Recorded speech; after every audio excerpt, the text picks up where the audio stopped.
ভারতের পশ্চিমবঙ্গের ১৩৮ বছরের পুরনো আরজিকর মেডিকেল কলেজের এক চিকিৎসককে ধর্ষণের পর হত্যাকে ঘিরে ভারত জুড়ে বিক্ষোভ ছড়িয়ে পড়েছে। এই ঘটনার প্রতিবাদে চলছে একটানা বিক্ষোভ। নিহত চিকিৎসক ছিলেন কলকাতার আরজিকর মেডিকেল কলেজ হাসপাতালের একজন চিকিৎসক। ৩১ বছর বয়সী ওই তরুণীর দেহের ময়নাতদন্তে চরম যৌন লাঞ্ছনার প্রমাণ মিলেছে, কিন্তু কর্তৃপক্ষ পুরো ঘটনায় ধামাচাপা দেওয়ার চেষ্টা করেছিল। এই অভিযোগ ওঠার পর সমাজের সর্বস্তরের মানুষ কার্যত ফুঁসে উঠেছে। আরজিকরের তরুণী চিকিৎসকের ময়নাতদন্তের পূর্ণাঙ্গ প্রতিবেদন সামনে এলে একের পর এক চাঞ্চল্যকর তথ্য বেরিয়ে আসে। অভিযোগ উঠেছে, গ্রেফতার হওয়া সঞ্জয় রায় প্রথমে অচেতন করেন তরুণী ওই চিকিৎসককে, পরে ধর্ষণ করেন। ধর্ষণের পর তাকে খুন করা হয়। ধারণা করা হচ্ছে মূলত মদ্যপান অবস্থায় পর্ন ভিডিও দেখার ফলে উত্তেজনায় বসে এই কাজ করেছেন। এছাড়া তদন্তের পর উঠে আসা তথ্য অনুযায়ী পুলিশের ধারণা করছে সঞ্জয় একাই ওই চিকিৎসকের উপর নারকীয় অত্যাচার চালিয়েছে। এখানে অন্য কেউ আর যুক্ত নেই বলে ধারণা করা হচ্ছে।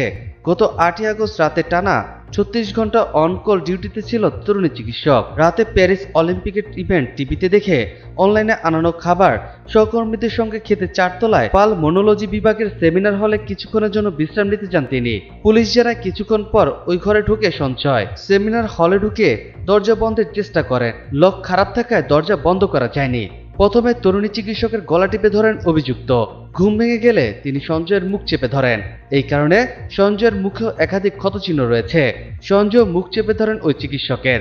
সঞ্জয়ের দুই হাতে নখের আঁচড়, তরুণীর চিৎকারের মুখে একাধিক ক্ষত সৃষ্টি হয়। এই সময় সঞ্জয়ের হাত চেপে ধরেন তরুণী চিকিৎসক। তাই অভিযুক্তের দুই হাতেও ৬-৭টি নখের দাগ পাওয়া গিয়েছিল।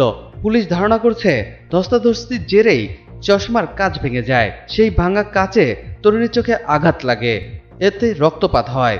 চিৎকার করলে মুখ আরো জোরে চেপে ধরে তরুণীর চিকিৎসককে দেয়ালে মাথা ঠুকে দেওয়া হয়। এত জোরে গলা টিপে ধরা হয়েছিল যে তার থাইরয়েড কার্টিলেজ ভেঙে যায় এবং অচেতন হয়ে পড়ে।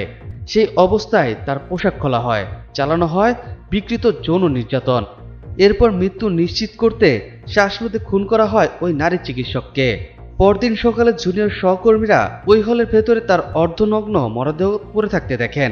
এই ঘটনায় আরও কেউ জড়িত থাকার সম্ভাবনা এখনো পুরোপুরি উড়িয়ে দিচ্ছেন না তদন্তকারীরা। বিষয়টি খতিয়ে দেখা হচ্ছে বলে জানিয়েছে পুলিশ।